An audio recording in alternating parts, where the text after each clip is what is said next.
Ľudia vykrikujú tú spiritualitu a tú ezoteriku zo seba a chcú dať všetkým najavo, že oni sú teda ezoterickí a spirituálni. Ty si v Peru hodně pracoval i s drogově závislými. Tam práve preto musí byť veľmi vyspelý šaman, ktorý sa venuje iba ayahuaske, lebo tom telo nesmierne trpí. Oni ťa dostanú von z toho tela a ty si schopný sa na seba pozrieť úplne inými očami. Majú 93,5% úspešnosť, to bola nejaká halucinácia. Tak rozdiel medzi drogami a medzi týmito medicína plantas je v tom, že ty vieš preto, že to je skutočné, lebo tebe sa od tej chvíle ten život uberá tým smerom to, čo si tam videl a zažil. Umí to někdo vůbec třeba v našich krajinách?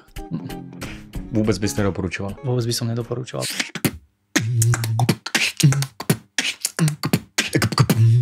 Ahoj. Díky, že jste se s námi nalodili do dalšího dílu našeho podcastu Equilibrium, který nechť nám všem pomáhá žít život s o trochu větší lehkostí.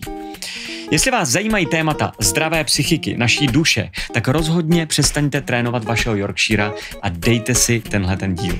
Naším dnešním hostem je totiž psycholog Maroš Vágo. Nejprve vystudoval na univerzitě v Bratislavě aplikovanou psychologii, ale poté odjel na roční stáž v peruánském Cusku u kmene Quechua. Tam totiž působil jako supervizor u léčebných ceremonií v léčebném centru, které kombinuje západní metody naší medicíny s šamanskými postupy. Později v Bratislavě spolu založil firmu CBdium, která pomáhá aplikovat přírodní metody do moderní medicíny a také projekt APU, který zase pomáhá široké veřejnosti zorientovat se v našem vnitru. Tedy dneska to bude velmi zajímavé. Jdeme na to, psycholog Maroš Vágo. Keep on moving like there's no tomorrow. Embrace these moments and be just now. Ahoj Maroši, díky, že se s náma nalodil. Ďakujem veľmi pekne za pozvanie, Andrew. První otázka je, co pro tebe představuje rovnováha? Tak to ideš zo strany na mňa hneď? No tak jako vždycky, ta je stejná. Rovnováha. Podľa mňa je to aj jedna z najťažších tém na pochopenie, lebo myslím si, a vyslovene akoby je to teraz môj názor, že o rovnováhu tu ide. O to sa tu hrá. Že tie životy, ak niekto si povie, že poslanie a takéto veci, čo nemám úplne rád, keď niekto si myslí, že má nejaké poslanie a teraz to musí robiť a to, lebo to sa vie aj meniť v živote. Myslím si, že jediným, teda ak sa bavíme o nejakom poslaní, je rovnováha, lebo to je taká jediná vec náplňu toho života, že proste na tom makáš každý deň, či už si to uvedomuješ alebo neuvedomuješ, lebo ako náhle sklzneš do nerovnováhy, tak je to citeľné, je to cítiť proste, dostaneš to okamžite akoby citeľne vedieť a môžeme to vidieť na tom tele najlepšie, že keď už sa nebavíme teraz hneď o hlave, ale bavíme sa o tom tele, že trošku sa telo dostane do nerovnováhy a je to cítiš to, nie je ti dobré, niečo ťa ošíva, začne sa niečo diať, či už v tráviacom trakte alebo niekde, proste dostal si sa do nejakej nerovnováhy. Takže myslím si, že odpoveď na tvoju otázku je, že to je každodenná makačka, je to každodenná práca, je toto poslanie každého z nás, ktorý proste žijeme ten život. Od začiatku je to tak a až si myslím naozaj do posledného dňa. Čiže ide o tú homeostázu, ten odborný výraz homeostáza je pre to telo daný, ale myslím si, že o to sa tu hrá, o rovnováhu sa tu hrá. Takže pro tebe to je něco jako smysl našich směřování, které je pro všechny stejný? Tak myslím si totiž přibližovat se té rovnováze. Tak, myslím si, že jedine vtedy, keď si v rovnováhe, dokážeš najviac napredovať v tom živote. Že dokážeš robiť najkvalitnejšie a aj v úvodzovkách najrýchlejšie tie kroky. Ako náhle si v nerovnováhe, čo nemusíš akoby hneď poznať v tej psychickej, tebe sa prestane dariť, všimni si, že nedarí sa ti akoby tak, ako by sa malo. A nevieš, kde je napríklad chyba, ale vždycky ju hľadaj v nerovnováhe. To bychom člověče mohli využít jako reklamu našeho podcastu o rovnováze. Mohli. Jedno. Jasné. Zatím nám nejbližší odpověď asi. Okay. Ne, tak každá je zajímavá samozřejmě. Tedy jestli to správně chápu, tak to vychylování se z rovnováhy by znamenalo, že je existence nějakých psychických problémů, mentálních bloků a tak. Což je vlastně jako moje druhá otázka. Jaké jsou jako nejčastější psychické problémy, ať už tvých bývalých klientů, anebo mentální bloky, které nás nějak negativně ovlivňují? V celom tom fungovaní toho človeka ide o nejaké psyché. Odtiaľ tie problémy začínajú. Ak teda nejaké nastanú. Ak sa stane nejaká nerovnováha, tak odtiaľ sa to celé deje. Čiže samozrejme, že ak sa niečo prejaví na fyzickej úrovni, tak to má určite pôvod na psychickej. Tam sa to dialo už nejakú dobu. Ono to má taký postupný hierarchický dobeh. Už keď sa to udeje na fyzickej úrovni. A tie najčastejšie... Vše ostatní akutní zranění. Tak, presne. Tak, to už dobehy, takzvané dobehy. Že to už ťa dobehne, že niečo sa tam dialo. Tie psychické problémy vychádzajú vždy z toho, že tak najčastejšie, ak sa ma takto pýtaš, je to, poviem dva výrazy, že depresia, úzkosť. Každý človek počas toho života má s týmto skúsenosť. Niektorí si to uvedomujú, niektorí si to menej uvedomujú, ale keď pracuješ s klientom aj s hociakou silnou myslou, tak ten človek príde a povie ti, že ja neviem, ako to vyzerá nejaká depresia, alebo povedzme, že dáme to do roviny nejakého priateľstva, nedáme to do roviny terapie, lebo tam už sa o niečo teda jedná, ale do roviny priateľstva, že ti povie kamarát, ja neviem, čo to je depresia a úzkosť. A to je taký dobrý výraz, lebo s tým mám veľa skúseností, že sa pozriem na toho človeka a vidím, že má s tým veľa skúseností, len si neuvedomuje, že to je to. Ono je to na hociaký výkyv nálady, hociaký, že sa necítiš dobre, je už známka toho, že ťa to bere buď do tej depresie alebo úzkosti. Je to akoby taký prirodzený obranný stav aj toho tela, že ti dáva aj ten mozog informáciu, že si sa vychylil zasa do tej nerovnováhy, lebo je to tvoj prirodzený stav, tvoje bunky sú nakodované na život, povedzme, že na radosť a nie je to prirodzené, že sa necítiš dobre. Ty by si sa mal cítiť dobre. To je tvoj prirodzený stav, že sa cítiš dobre. Čiže akékoľvek vychylenie toho stavu už je známka toho, že ak to bude takto pokračovať dlhšie, tak sa dostaneš buď do tej depresie alebo úzkosti. A tá depresia sa najčastejšie prejavuje tak, že je to niečo stlačené. Je to depressed, niečo je stlačené, nejaká emócia je stlačená, niečo, čo sa neprejavilo, kedy malo. Niekde si sa nepostavil za seba. Niekde si potlačil tú autenticitu a nepostavil si sa za seba. Takže si niečo stlačil, niečo depresívne si to stlačil a väčšinou sa to viaže od prítomnosti do minulosti. Tam je ten priestor tej depresie. Tá úzkosť je zasa niečo iné. Tam získavaš čudný typ strachu, kedy sa niečoho obávaš, čo sa ešte nestalo. Takže to by sa dalo definovať, že úzkosť sa črtá od prítomnosti do budúcnosti. Toto je najjednoduchší akoby výklad toho, aby to ľudia vedeli, alebo aby si to vedel navnímať v sebe, že čo sa ti momentálne deje. Čiže depresia ťa viaže k minulosti, niečo si není spokojný s tým, ako si urobil, niekde si sa nepostavil za seba, a teraz to veľmi zjednodušujem, aby to bolo dosť dobre pochopiteľné. A úzkosť je, že mám strach z niečoho, čo sa blíži, a neviem, ako to dopadne, alebo neviem, nestojím si akoby rovnými nohami na zemi. Cítim, že to nemám pevne v rukách, neviem, čo sa stane. Pritom je to častokrát neopodstatnené, lebo vieme už dnes, že jediné, čo viem ovládať, je to, čo sa deje teraz a to, čo príde, tak môžem v podstate sa na to mentálne pripraviť, že to príjmam. Ale neexistuje, že sa proste budem obávať, že budem to malovať akoby dopredu, ako sa to stane. Keď to budem robiť často, tak sa budem dostávať do úzkosti. Toto sú akoby také najzákladnejšie, lebo depresia a úzkosť už je popisovaná, že už je to samozrejme určitý typ diagnózy, ale depresia sa nestane len tak, úzkosť sa nestane len tak. To je proces. To je denný proces, kedy si nestihneš zachytiť určitý typ myšlienok, ktoré ťa atakujú a nerobia ti dobre. Tak ona ta základní sumarizace problémů naší společnosti psychických, že jo, je určitě dobrá, protože my se tady snažíme konkrétně pomáhat, jo? Takže teď se můžeme podívat na ty konkrétní řešení a možná bude nejlepší začít u toho, jaký jsou tvoje osobní rituály, které ti pomáhají žít ten psychicky spokojený život. Dobre, teraz akože mám povedať, že úprimne, tak ako je? Jo. Dobre. Jako ať už to je tvůj denní režim, jasné. Jo, nebo...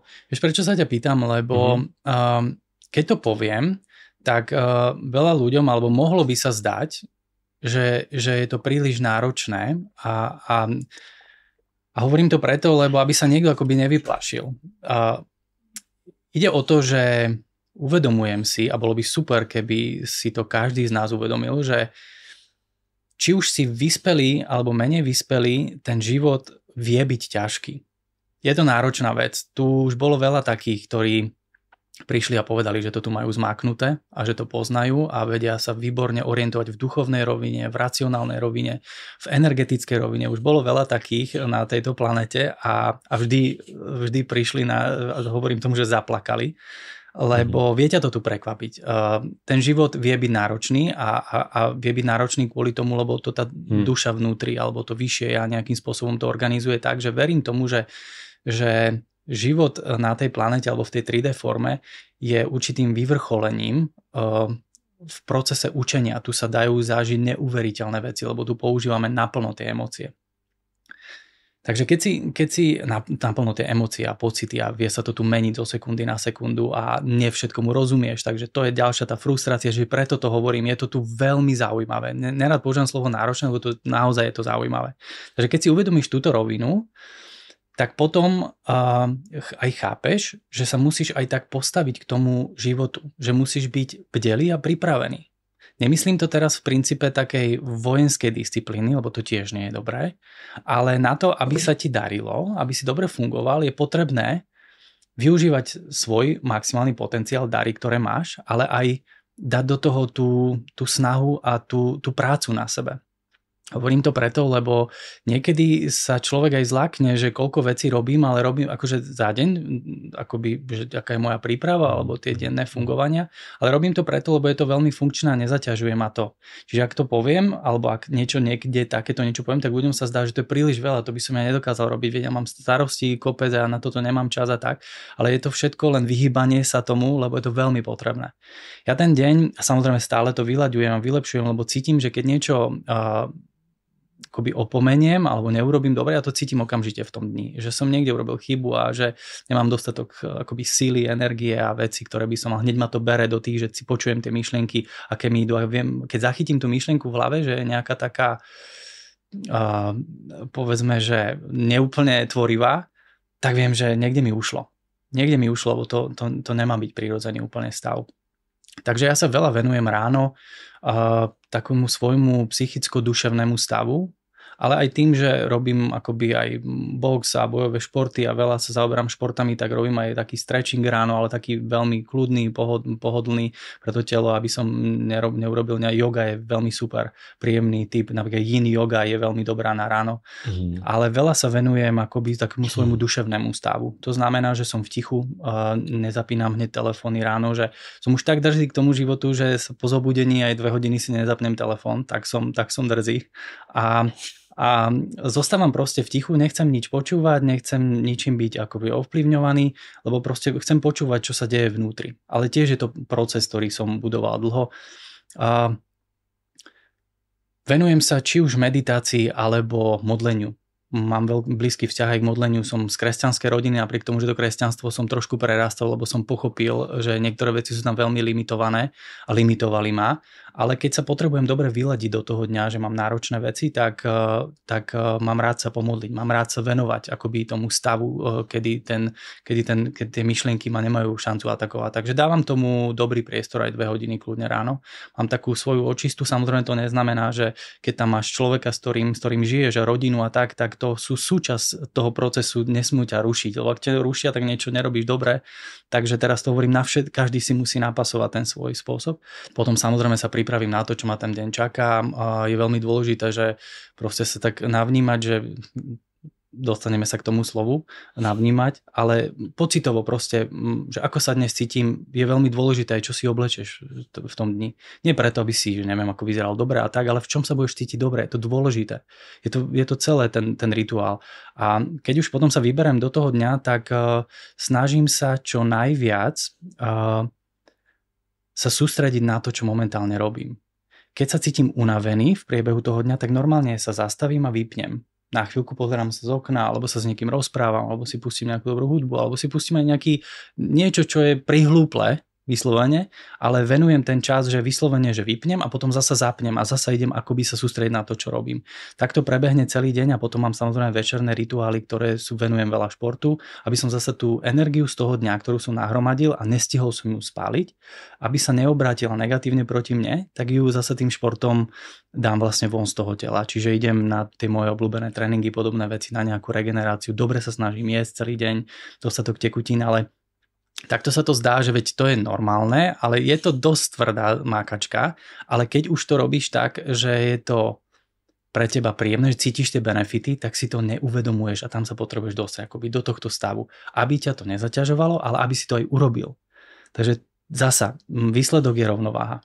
Zasa je tam také slovo rovnováha, ale je potrebné s dostatočnou sústredenosťou pristupovať k tomu dni.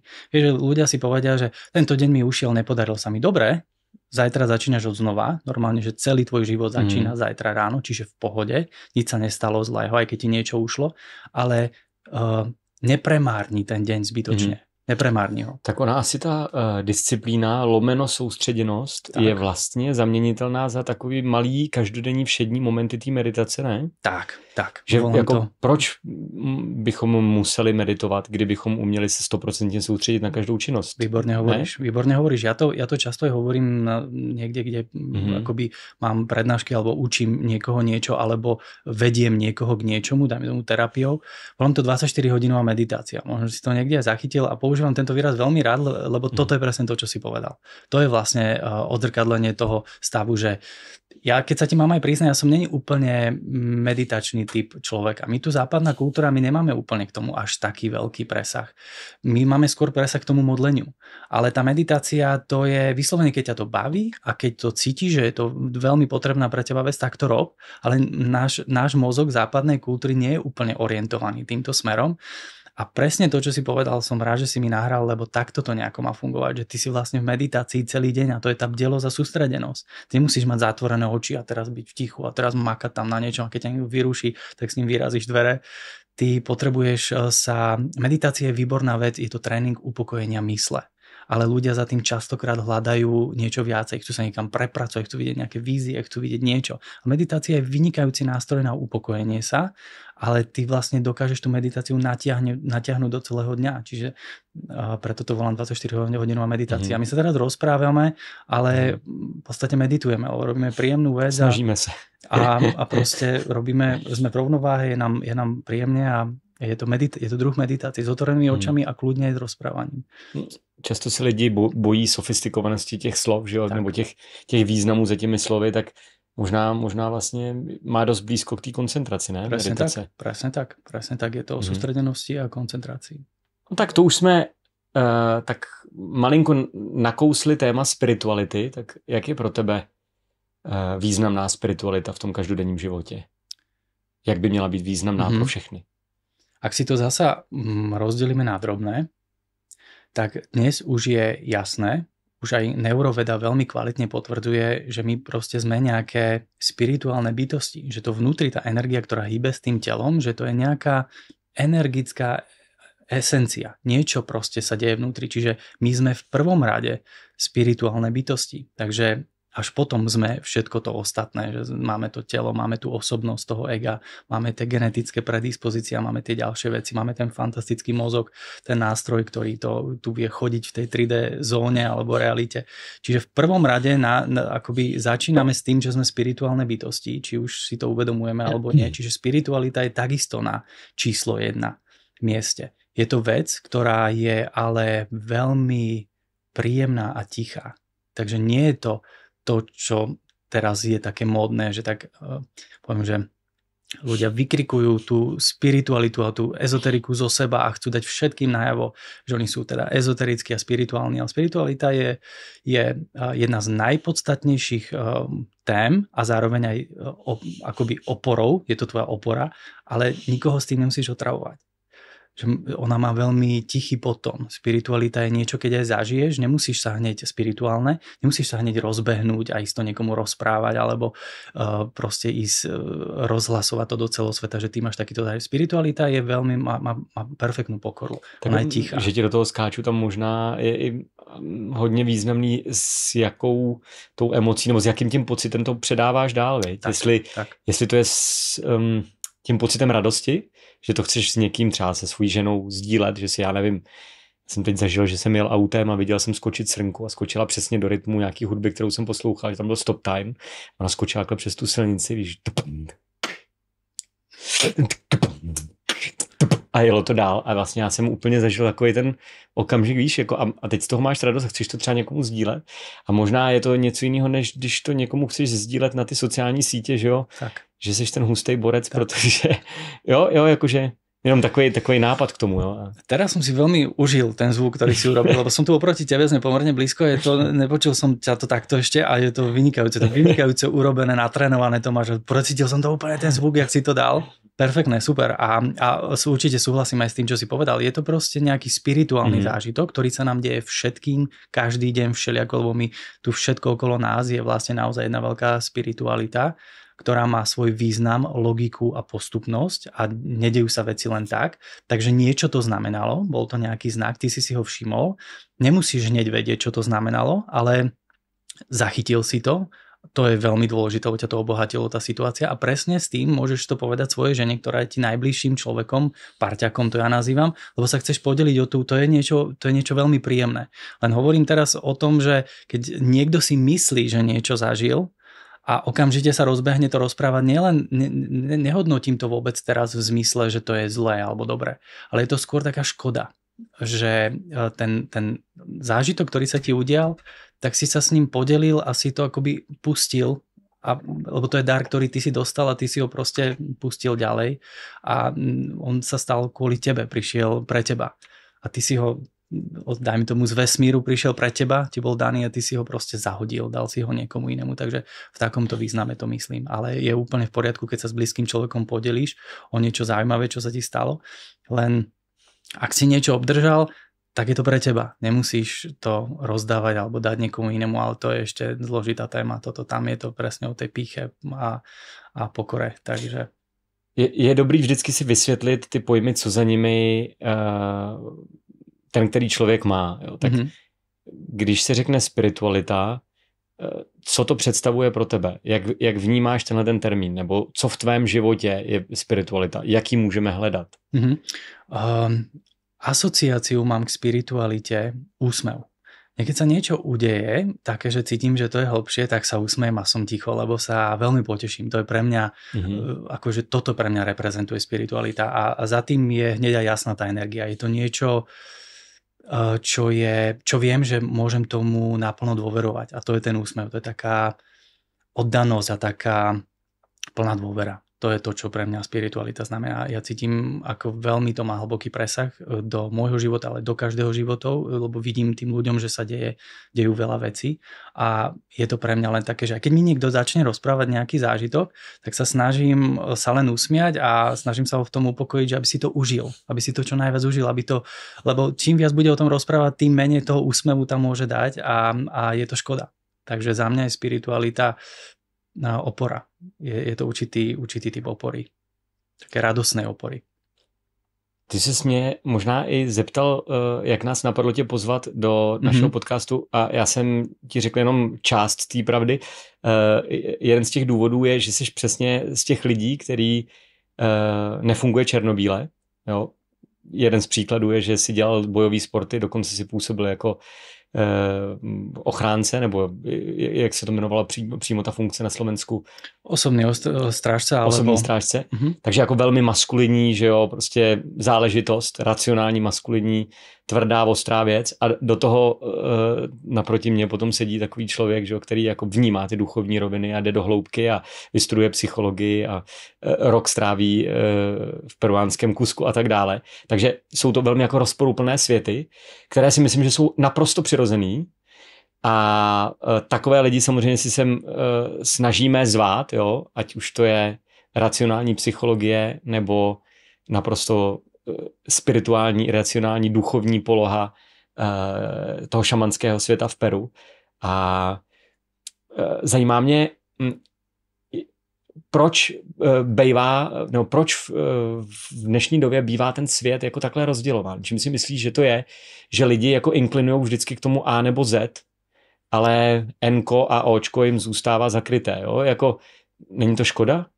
Škoda to určite je a odpoveďou je za mňa nepochopenie. Tam neexistuje, že je niečo akoby oddelené v tých fázach, ktoré si presne popísal, lebo Ačko, tam, kde to začína pri A, tak pri Z, tam, kde to končí, tam neexistuje oddelenosť nejaká, čiže ono je to vlastne všetko poprepájané, preto niekedy sa ma ľudia pýtajú, že ako je to možné presne, že som robil niečo a teraz robím úplne niečo, za mňa to je, že robím stále to isté. Len to možno akože na konci dňa vyzerá, že som v inom office, že nie som, alebo v inej kancelárii, že nie som tam v tej kancelárii osobného strážcu, ale som v tej kancelárii psychologa, ale robím stále to isté. Ja sa cítim akoby vnútri, že robím stále to isté.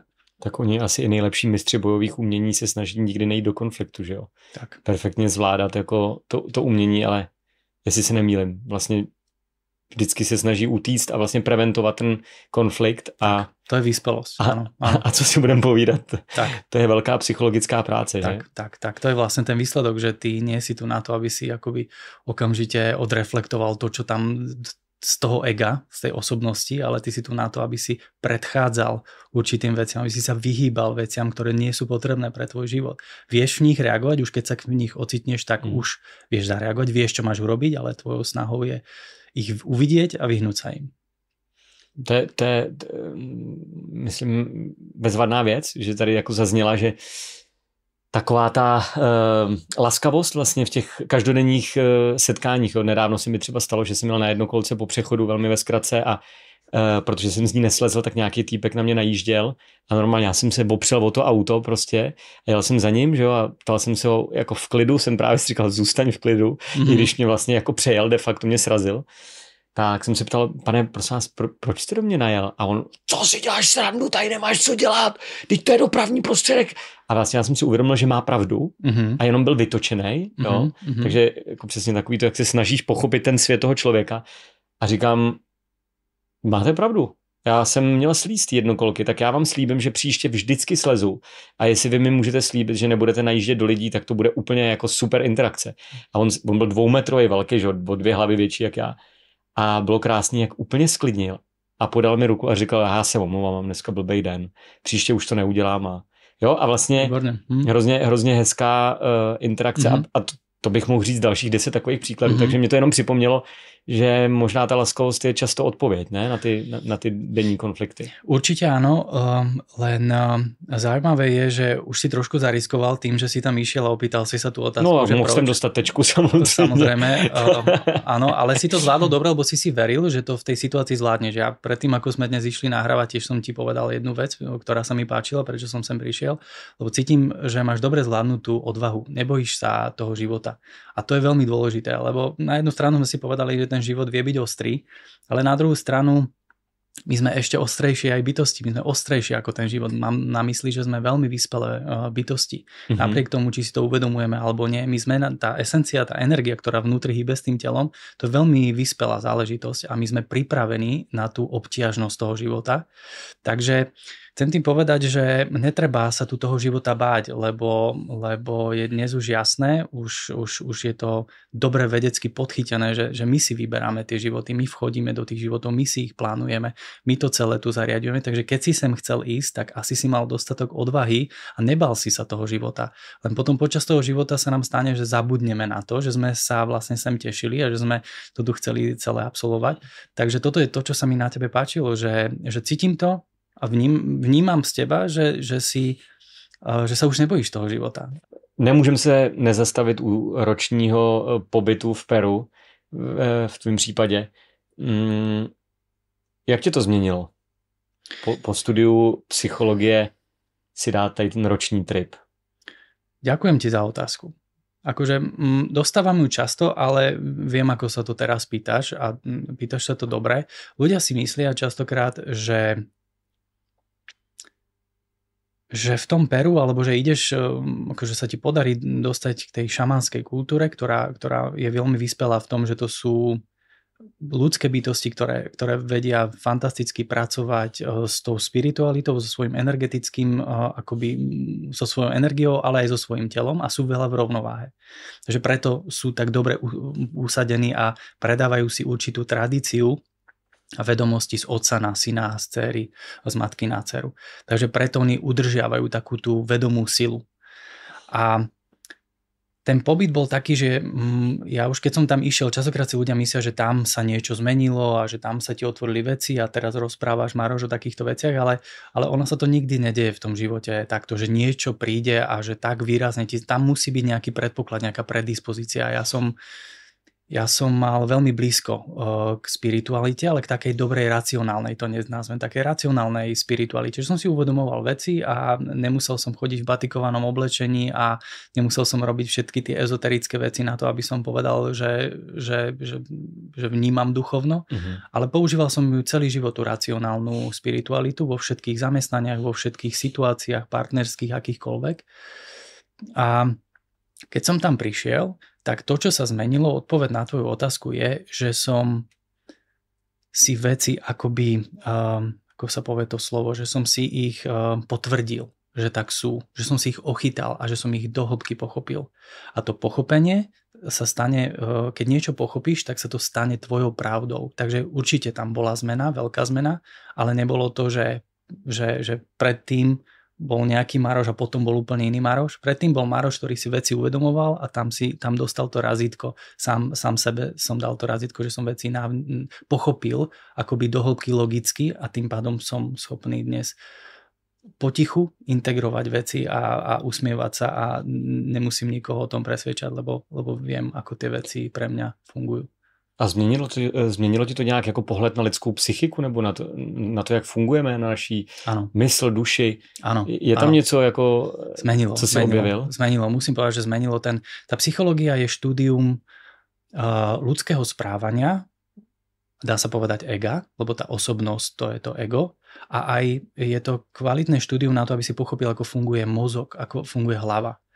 Ale tam v tej šamanskej kultúre ty zrazu pochopíš veci úplne, že dokonca do toho Z, ako si spomínal, od A po Z, že pochopíš to celé a tým pádom ty úplne zmeníš akoby pohľad na toto, lebo všetko vidíš tak čiastkovo, videl som tie veci čiastkovo, ale zrazu som si ich vyskúšal na vlastné oči, tam vidíš veci, na sebe pocítiš veci, absolvuješ veci a zmenilo to pre mňa určite pohľad na ľudskú psychiku 100%. Dnes som určite viem byť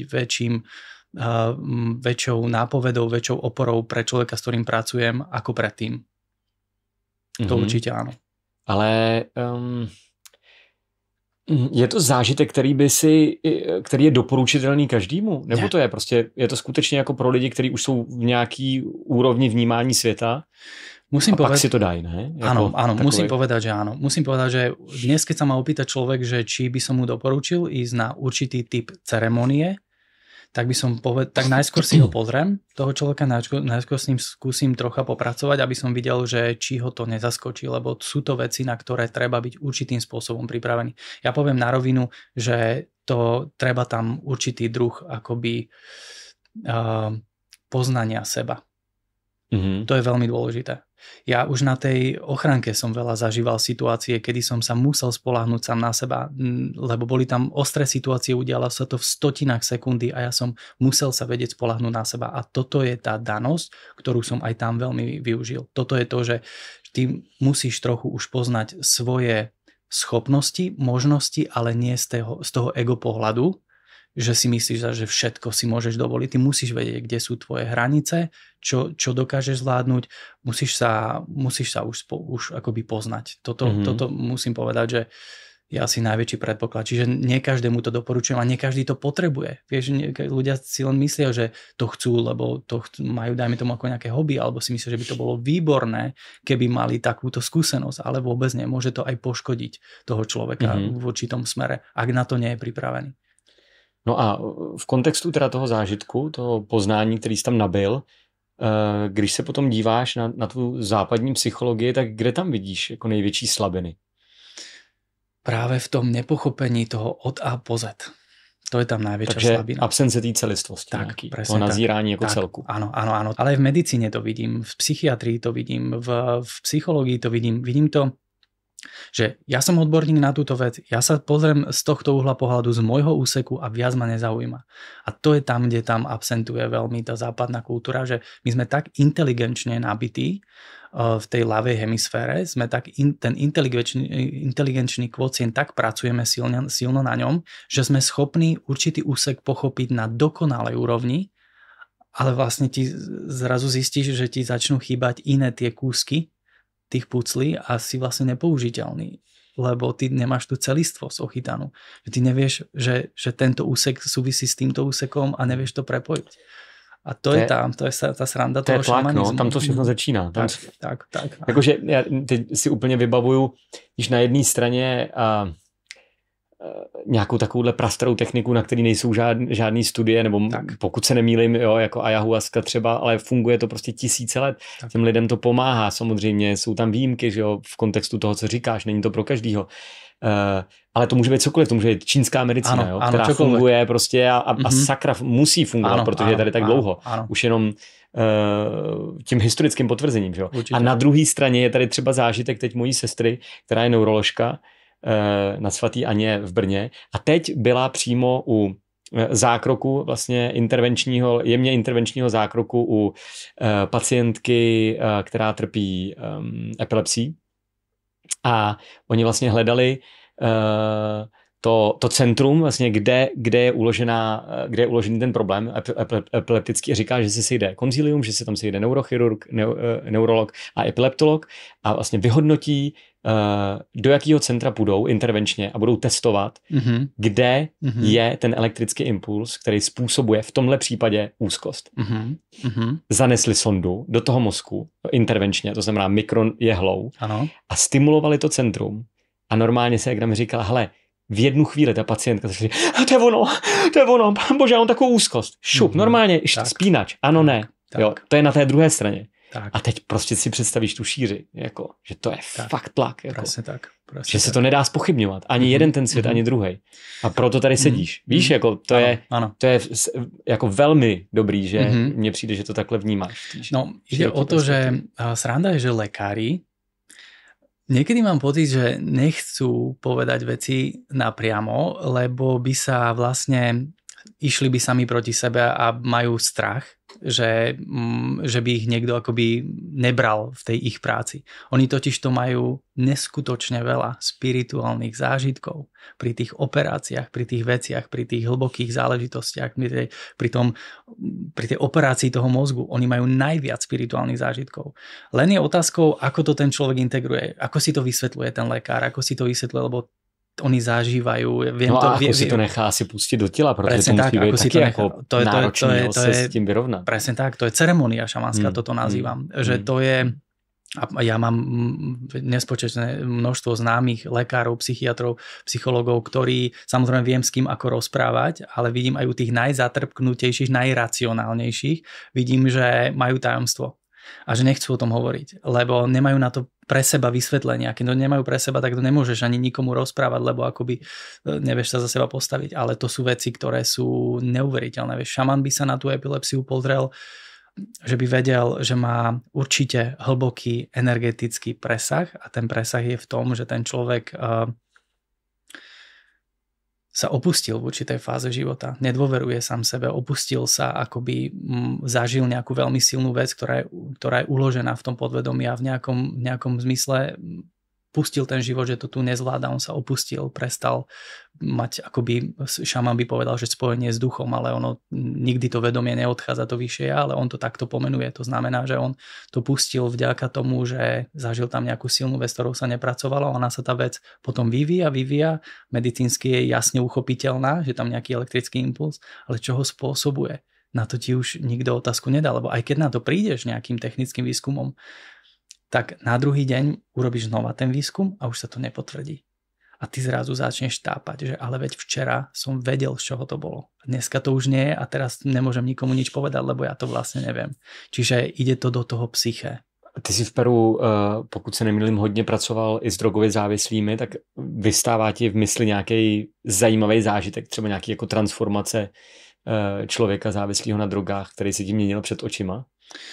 Tam bol som rád, že som bol práve v takomto zariadení, lebo tam to vidíš tak úplne, že od podlahy, lebo to sú ľudia, ktorým neostáva už veľa života. To boli také prípady, boli to veľmi ťažké drogové závislosti na heroíne a podobných drogách, kedy v poslednom štádiu života, kedy sa ten človek tam dostal tak, že naozaj za 5 minút 12 a tam vidíš tie prípady úplne, že najreálnejšie, lebo to ti nikto nemôže zobrať taký zážitok, keď to uvidíš na vlastné oči. Takže bolo tam veľa zážitkov takých, že tá ceremonia prebieha tak, že to nie sú len že ayahuasca ceremonie, to sú rôzne medicínske rastliny, ktoré oni používajú, musia ich používať preto, aby ťa nejakým spôsobom dostali mimo tej mysle, mimo tej tvojej psychiky, iba preto sa to používa. Veľa ľudí si myslí, že oni používajú, že to sú nejaká mágia a podobné veci, oni sú veľmi radi, keď nemusia používať tie plantas medicinas, ale musia ich použiť vtedy, keď si tak zatrpnutý v tej svojej myslení, v tom svojom myslení, že ťa oni musia dostať ako keby von z tela.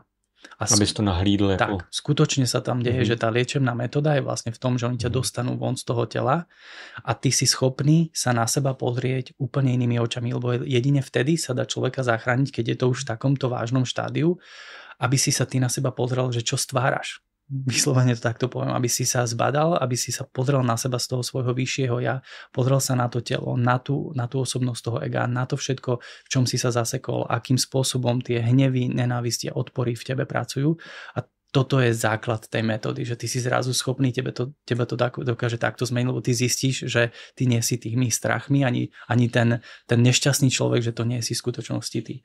A toto je to, čo sa tam vlastne udialo, to je ten obrovský zázrak, ktorý sa vlastne stal a tam tie situácie boli také, že ako sa toto stalo, teraz popisujem tú špičku toho liečebného procesu, ale to, ako sa tam dostaneš, tak to boli rôzne prípady, to boli rôzne cesty, niekoho sa nedalo zostať z tela, lebo tak bol pripútaný k tým svojim strachom a k tým nenávistiam. Nazvime to, že toto sú skutoční démoni, lebo v tej šamanskej kultúre neexistuje, že tu je nejaký démon a podobné veci v zmysle tak, ako to vnímajú náboženstva, ale oni vidia, že ten jediný démon je ten strach, ktorým sa živíš a ktorému si uveril. A ten šaman musí vedieť, samozrejme s kým ide pracovať, tam prebieha dlhý proces, kedy on ťa pustia do tej ceremonie, ťa musí poriadne si ťa pozrieť niekoľko šamanov, akým spôsobom, aké to bude náročné, ako sa musia na teba pripraviť. Čiže oni ťa z toho tela musia nejakým spôsobom dostať a boli tam rôzne situácie, kedy som videl, že oni sa medzi sebou rozprávali takými zaujímavými znakmi a napríklad si ukázali, že ukázali na nejaké zviera, že vnútri je toto zviera. Ja som nevedel, čo to znamená. A teraz ten šaman vlastne dal mu napiť tomu pacientovi, oni to volajú, že nabitú esenciu, tie plantas medicinas, ktoré oni nabíjajú. To je veľmi zaujímavá vec. Ako ťažko sa o tomto v západnej kultúre rozpráva, keď máš pocit, že to nie je možné. To je na 3 podcasty, že jo? Proste, takže musíme si to taky dotknúť. Presne tak. Čiže dal mu napiť takúto esenciu a ten človek, to telo sa zmenilo, začalo akoby predstierať, oni už sú v takej hladine alfa v tej chvíli, že oni si uvedomujú aj neuvedomujú a to telo sa zmenilo napríklad na pantera alebo na tigra, že si videl to zvieranie toho tela, to vidíš na vlastné oči, ako asistent som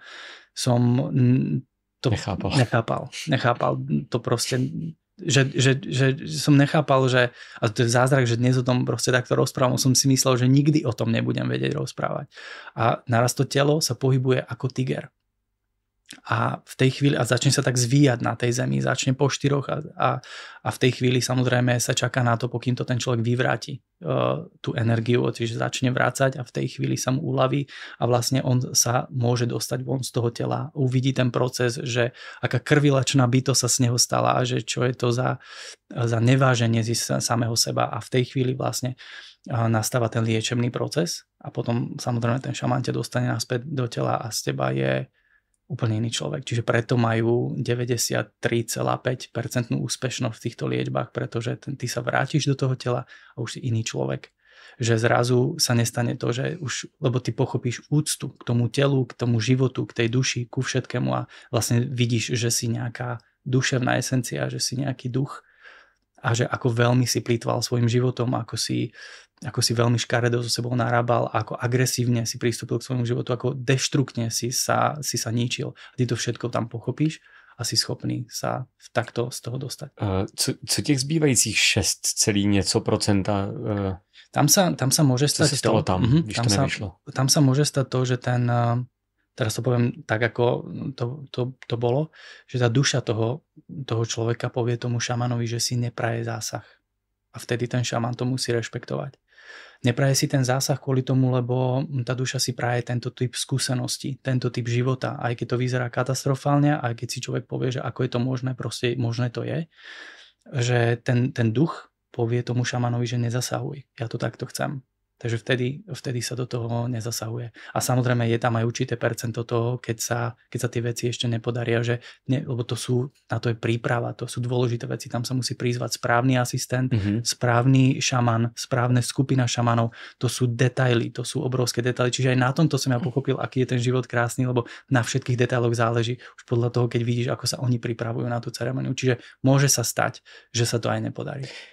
Tady zase pro lepší pochopení bychom se asi měli tě zeptat na ten pojem duše, jo? Protože já si třeba představím, někdy mám takový ten obraz jako cibule, kdy to jádro je ta naše úplně původní esence, ta duše, to úplně jako čistý já, který přesně ví, co potřebuje, co chce a tak dále a je zakrytý tím balastem, těma jednotlivýma layers, jo, nebo osobnosťami. No, ať už těma šlůbkama té cibule. Jedno je ego, druhý jsou nějaký vlivy prostředí, to, co nás naučili rodiče a tak dále a tak dále. A vlastně je dobrý umět je loupat, umět nahlédnout jako, že jo, do toho centra, protože znáš to, jak je to s cibulí, že jo, když loupeme cibuli, tak často kanou slzy, že jo, takže někdy to jako není jednoduchý, takže co pro tebe znamená ta duše a jestli je tenhle ten obraz pro tebe jako patřičnej? Nemám úplne rád to prirovnanie s tou cibulou, lebo ideme na to západňarsky. Ideme na to tou makačkou, že ty musíš lúpať tú cibulu, musíš pri tom plakať, aby si sa prepracoval k tomu jadru. Ale tá šamanská kultúra je opačná. Oni ťa najskôr zoznámia s tým jadrom a ty už potom ľahko ovládaš tie vrstvy tej cibule. Chápeš ten rozdiel? Že my tú logikou, tou ľavou hemisférou zasa na to ideme a si myslíme, že dobre, vieme už a chápeme, že vnútri je nejaké jadro, že vnútri je nejaká duša, alebo nejaké vyššie ja, lebo aj to je téma. Duša nie je úplne to vyššie ja. A nechcem to komplikovať, ale poviem to potom, ak sa k tomu dostaneme. Ale že to není jako, jestli teď dobře chápu, že to není horizontální, že to je jako, že to může být i buď a nebo, že to může být i jako vertikálně vnímáno, že se to teď změní a najednou teď prozřeš a teď to chápeš a teď se to celý sepne a ta duše najednou ti prostě řekne tu odpověď. Chápu to? Áno. Toto je, volá sa to, že časovač. Môže sa ti stať v živote, že príde ten okamih, keď sa ti toto presne stane. To je ten silný duchovný zážitok, ktorý sa udial veľa ľuďom. Že je to proste z anglického termínu je, že timing, že tá duša má svoj timing, že ona v určitom momente, v určitej fáze života sa zobudí a ukáže ti celú tú vec, čo sa ako má udiať. Ale to je toto, o čom si ty rozprával. Ale teraz by si človek mohol povedať, ja nemusím teda nič robiť, ja si počkam na ten timing, ja si počkam, kedy sa to stane. Ale to tiež ešte nie je akoby dobrý prístup. Ty jsi se o tom taky někde bavil, že si vyprávěl o těch lidech, kteří jako jedou jednu terapii za druhou a jednu metodu za druhou a teď si dají holotropní dýchání, pak dají ayahuasca, pak zkusej žábu, pak další žábu. A jako, jestli takhle vnímáš tu cibuli, tak to možná jsem jako myslel trošku možno, jako jinak. Možno, že sme sa nepochopili, prepáč, možno, že, lebo ja to presne, jak si povedal, že to takto mávam, či takto som to myslel, že tí ľudia robia strašne veľa vecí, lebo oni myslia si, že musia strašne makať na tom duchovne a že teda musia, že idú na takú terapiu, potom na ďalšiu, ale to je to lúpanie tej cibule tým nesprávnym spôsobom, ty sa takto k tomu neprepracuješ. Ja mám dnes milión ľudí, ktorí mi takto vysypú, že čo všetko majú za sebou. Ja niektoré veci a jak to, že furt nejsú v pohode. Presne. A jak to, že furt nejsú v pohode a niektoré veci ani nepoznám. Ja som vôbec ani nevedel, ja som celkom zorientovaný v týchto veciach, ale ja proste niektoré veci ani nepoznám a pozriem sa na toho človeka, že a prečo ideš za mnou? Lebo jemu stále nie je dobré. Čiže to je v tomto význame, ja som to navním akože pochopil takto, že tá cibula proste sa takto nešúpe. No takže tá jednoduchosť, jo? V tom je tá odpoveď pro tebe. Áno, musí tam byť tá jednoduchosť, lebo inak je to akoby moc drastické a náročné. Něco na tom je, člověku se tak uleví, stejně tak, jako se mu uleví, když zjistí, že jenom ten milimetr od té mysli, kde mu vzniká nějaká myšlenka, je realita jiná. Vieš, čo pre mňa bolo najväčším prekvapením, keď som sa akoby prvýkrát dostal týmto spôsobom šamanským mimo to telo, lebo som si potom samozrejme uvedomil, že som týmto spôsobom, že mám veľa týchto zážitkov, ako dieťa som veľa vnímal, že som toto zažíval. Pri tom snívaní, pri tom snení, ty naozaj to sú uchopiteľné veci, že ty poznáš veľmi dobre ten pocit. A keď to bolo takto kontrolovateľné s tou šamanskou ceremóniou, že som vyšiel z tela, uvedomil som si, že chápem, prečo tak ľudia pátrajú po tej duši a nevedia ju nájsť, lebo ona je stále pred očami, stále to máš, ten pocit. Ja som nebol prekvapený z toho, že by sa akože navnímal zrazu, že niečo, že toto je tá duša, že to je úplne niečo iné, čo som si myslel vôbec.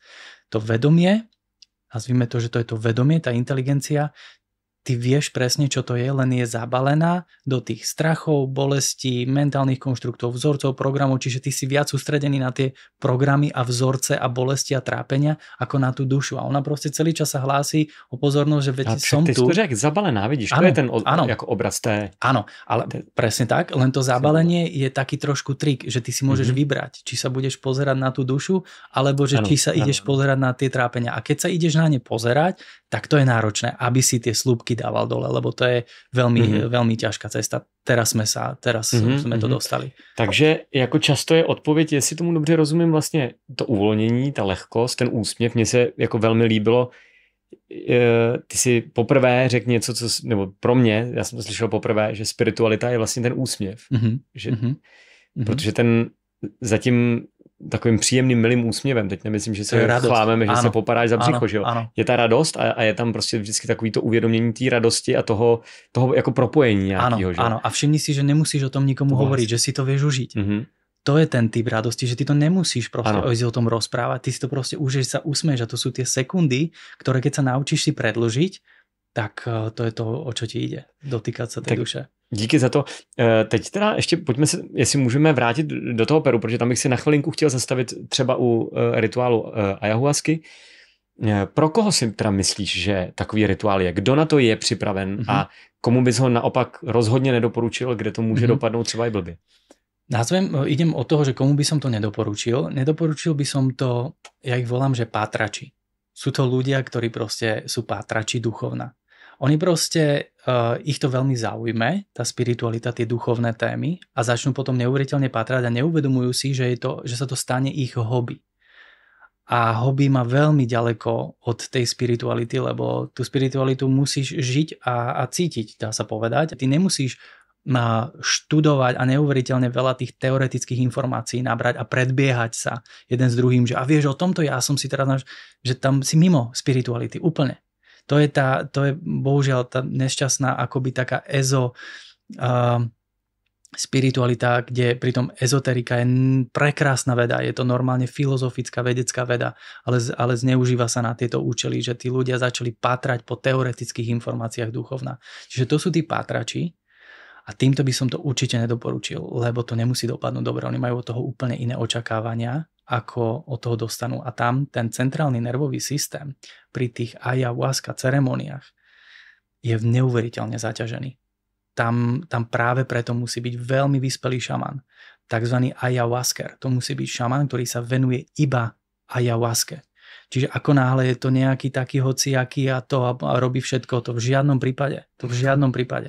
Lebo tom telo nesmierne trpí. Ten centrálny nervový systém je zaťažený, pretože tá hypofýza sa otvára pri tomto procese a ona naberá obrovské množstvo informácií a tie prechádzajú centrálnym nervovým systémom cez chrbticu.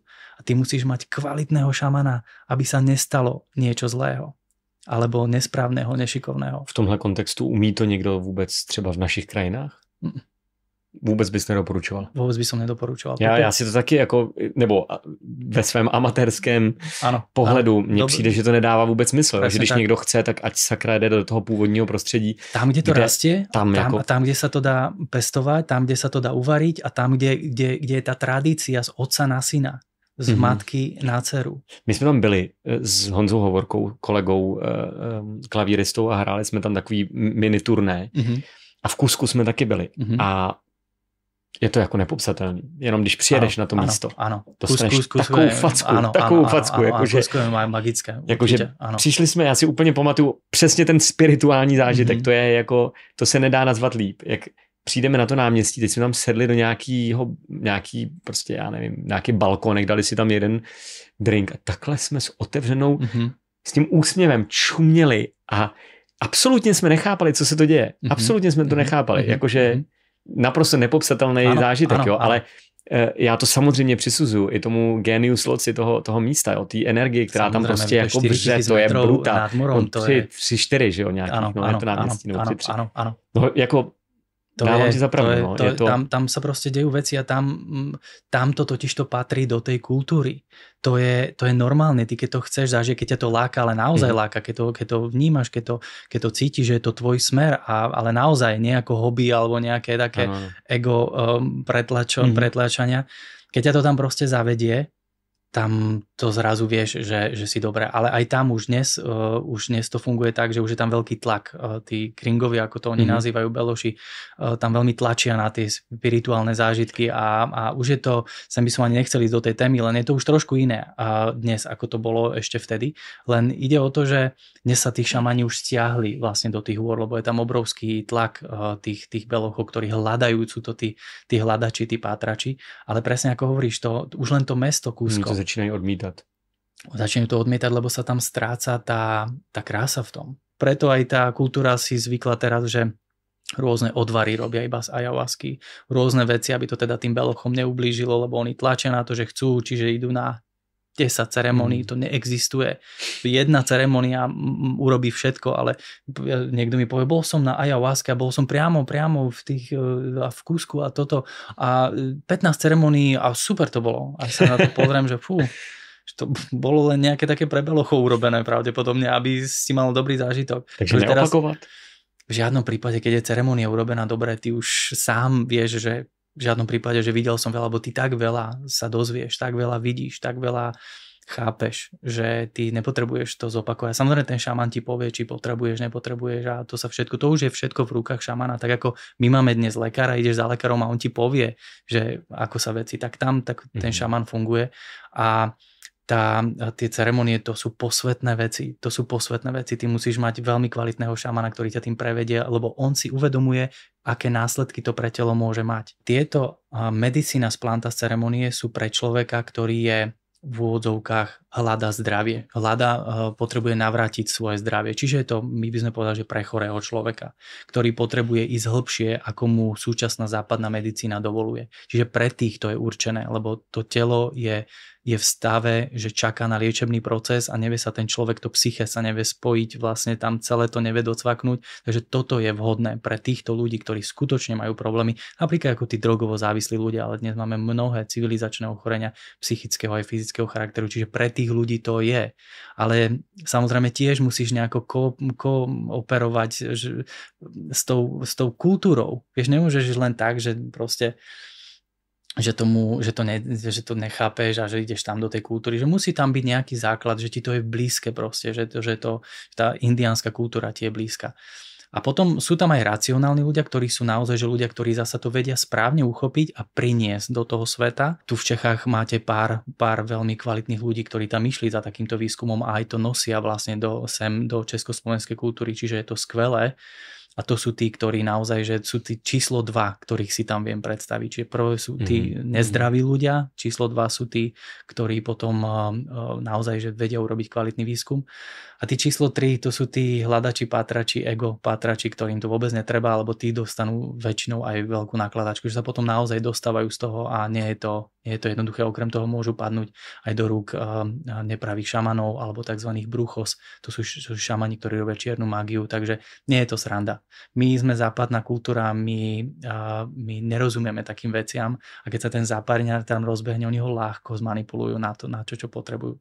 Takže je to trošku taký disclaimer, že kľud s týmito vecami. Proste to treba vedieť, to treba chápať, to treba si naštudovať. Ja keď som tam išiel, ja som veľa študoval, jednak som to cítil vždy v sebe, že toto je vec, ktorá nejakým spôsobom som tomu rozumel. Nemyslím teraz len tomu južnoamerickému šamanstvu, ale aj sibírske šamanstvo, aborigínske šamanstvo, africké šamanstvo, veď to každý kontinent má to svoje šamanstvo. Aj my tu, táto Európa, to je vyspelý kontinent, kde sú úžasní liečitelia s hlbokým presahom. Takže nemusí to stále byť len o tej Južnej Amerike, ale oni vedia veľmi dobre pracovať. Oni sú špecialisti na plantas medicinas. Zase tí sibírski šamani sú špecialisti na prepájanie toho vyššieho ducha a predkov, takže každý ten šamanizmus je vlastne, má svoju špecifikáciu. Ty si rituál ayahuasky zažil jednou? Dvakrát. A môžu sa zeptat, proč si šiel po druhé? Lebo mi to doporučil šaman. Presne povedal mi, že potrebujem ešte doklepnúť niektoré veci, ktoré sa tam otvorili, že zdalo sa mi poprvej, že presne tento pocit, že určite do toho nejdem znova, lebo naozaj, že to bolo, to si predstav, že takýto trojdecový pohár tak hustej tekutiny, veľmi kvalitnej, na ktorú ma pripravovali dlho, lebo vedeli, že mám byť ten supervisor, asistent, že musím vidieť veci ďaleko hlbšie, nejakým spôsobom aj spozorovali nejaký potenciál, že k tomu mám. Takže ma veľmi zobrali do svojej kultúry, za čo som neuveriteľne vďačný, lebo toto sa mi ani nesnívalo, že ma akoby brali ako svojho člena. Takže tak ku mne aj pristupovali pri tej ceremonii a naozaj to bolo veľmi hlboké a cítil som tú oporu od nich a musel som tam sám veľa makať, aby som udržal ten proces, aby som sa vedel na seba spoľahnúť. Takže poprvom som myslel, že už nebude treba, ale som si povedal, že ale šaman mi doporučil, ten ayahuasker mi doporučil, že je potrebné ešte doklepnúť nejaké veci, aby som potom následne roky ďalšie mohol fungovať, lebo ono, vieš, častá otázka je, že ľudia si je povedia racionálny, nejaký ľavohemisférový si povedia, že že to bola nejaká halucinácia. Tak rozdiel medzi drogami a medzi týmito medicinas plantas je v tom, že ty vieš, pretože to je skutočné, lebo tebe sa od tej chvíle ten život uberá tým smerom to, čo si tam videl a zažil. Čiže to je reálne to, čo si tam zažil, lebo ten život, on skutočne ďalej ti produkuje tie veci, ktoré tam boli povedané, tam dostávaš veľmi veľa informácií pre tvoj život a to, čo sa ide diať, ako sa ide diať. A pri drogách to je halucinačný zážitok, ktorý ale potom s realitou nemá absolútne odvrací ťa od reality naopak. Tak, a nemá s ňou nič spoločné. Že ty vieš, ako človek, ktorý užije nejakú drogu, ty vieš, keď sa vrátiš naspäť, že to nemá nič spoločné s realitou. Nekorešponduje to s tou realitou. Jak se teda změnil tvůj život, když bys měl ho porovnat před tím zážitkem, no před těmi, klidně spojíme dohromady, teď ať to zjednodušíme, před těmi zážitky ayahuasky a po nich? Musím povedať pravdu, že ďaleko som si dovolil byť v autenticite po tom Peru, lebo som vlastne pochopil tú celistvosť v sebe, čiže autenticita na úplne inej úrovni, že to dnešnom dni sa nestane, že by niekto prišiel a že keby ma chcel nejako veľmi uraziť, že neviem si predstaviť, čo by mi nejako mal povedať, alebo vieš, že proste nejakým spôsobom, čiže tá autenticita, že uvedomujem si zrazu tie procesy, ktoré sa tu dejú, že čo je moje, čo nie je moje, aký vplyv to na mňa má, nemá. Nemyslím to tým teraz, že teraz niekto by mi chcel ubližiť a poviem, že nemá ako, ale hovorím, že to je úplne, tá autenticita je na inom leveli.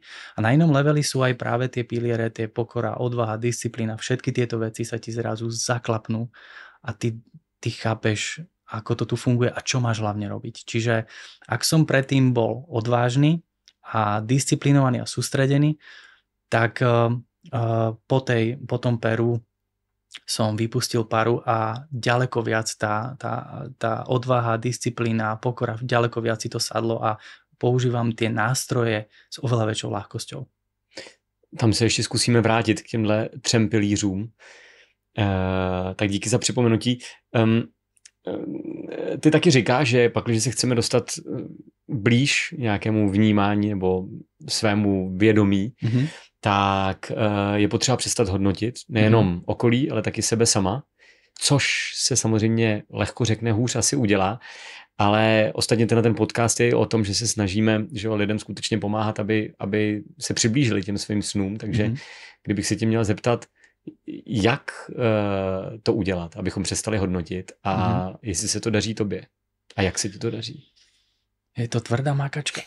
Akože teraz zasa v úvodzovkách, lebo ten znak, že to je tvrdá makačka, že si to zaumieníš a ideš to teda robiť, že ideš teda nehodnotiť. Je to dobrý začiatok, ale nemôžeš si mysleť, že o tom toto je, to hodnotenie. Ty musíš v prvom rade pochopiť. A znova idem do tej racionality. Všímaš si, že veľa používam slovo pochopiť, lebo naozaj to je veľa o pochopení. Ty musíš normálne logicky, že chvála Pánu Bohu za tú ľavú hemisféru, že ty logicky musíš určité veci pochopiť, aby si ich vedel robiť. Ak dnes niekto povie, že iba tak sa k niečomu rozhodne a nemá to ten logický v ňom vnútri, ten logický potom, tak neudrží sa to dlho. Takže to hodnotenie.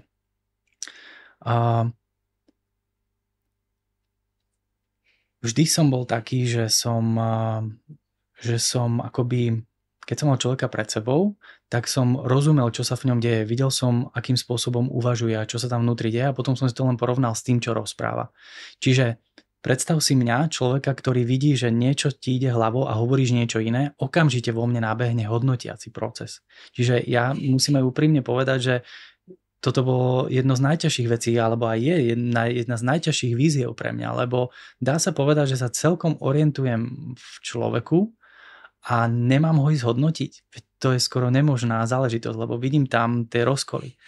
Ale na toto mi naozaj veľmi pomohlo. Toto bola jedna z vecí toperu a to žitie medzi tými šamanami. Teraz sa nebavíme o tých ceremoniách, ale aj to, že ty vidíš to žitie, lebo ty tam zrazu pochopíš, že ty si vybral nejakú svoju cestu a nejako žiješ ten život a ja tomu absolútne nerozumiem. Môžem sa robiť, že sa perfektne v tebe orientujem, ale ja nemôžem chápať celú tvoju celistvosť od A po Z. Dnes to dosť používame, to od A po Z. Ja to nemôžem vedieť, lebo som videl, že aj najkvalitnejší šaman sa nevyzná v tom celom osude tvojom. On si vie pozrieť určitú časť, lebo dajme tomu, tam máš nejaký energetický úzol, to nazývam, nejaký problém, ktorý ti spôsobuje ťažkosti v tvojom živote, čiže on sa tam ide pozrieť, čiže vidie určitý úsek tvojho života a to je obrovské množstvo, to je obrovská múdrosť. Ale aj tak nemôže vedieť celý tvoju líniu. Čiže tam som si uvedomil, že keď takýto macher nehodnotí človeka, tam tak, to jako pochopil, jak říkáš. Áno, tam mi to došlo akoby logicky, som to pochopil a rýchlo ti to aj dojde, lebo potom si uvedomíš naozaj, že ja skutočne nemôžem vedieť, aký je tvoj plán. Takže v tej chvíli ty prestaneš hodnotiť druhých ľudí, keď to docvakne do toho mozgu, logicky, keď to takto zapadne, v tej chvíli si povie, že aha, že ušlo mi to. Ušlo mi to, lebo ja netuším, aký je jeho zámer, lebo ja musím len dôverovať tvojmu vedomiu, lebo v jednu vec viem, že je veľmi inteligentné to tvoje vedomie. Čiže môže mu jaká frať do tej roboty. Však mojou úlohou je len sa starať o to svoje. Ja neviem, čo máš, aký máš zámer. Ja neviem, aký si dal zámer do tohto života. Dá sa to pozrieť, dá sa v tom orientovať, ale hovorím, že aj ten najkvalitnejší šaman nemá možnosť to vidieť, lebo by to nebolo fér potom. Tá hra by sa tu nehrala fér, keby som si ja vedel totálne pozrieť celý tvoju líniu genetickú a duševnú a zasahovať ti do nej, veď vtedy by sa bola ohrozená tvoja integrita a celé ľudstvo a celé vesmír by v tej chvíli padol. Však tam je určitá cesta, že ja sa nemôžem do teba nabúrať. Ja som tu sám za seba. Takže toto je prvá vec, ktorú pochopíš. A keď to pochopíš, tak sa ti viac a viac začne usídlovať. Ja to hovorím, že v DNA, lebo je to už tvoja pravda, ty nemôžeš proti nej bojovať, ale si vieš, že to tak je. Takže to je prvá vec. A od tohto už je len krôčik k tomu, aby si prestal hodnotiť seba. Lebo tam musíš začať. Vtedy sa staneš radosný človek, ktorý sa začne usmievať v tom živote. Lebo ty pochopíš, že OK, už rozumiem, prečo nemôžem hodnotiť teba, ale prečo teda hodnotím seba. A zrazu si pokladaš tento typ otázok, stále viac a viac ti tam chodia a ty zrazu zistíš, že s obrovskou neúctou k sebe sa správam, keď sa snažím hodnotiť seba.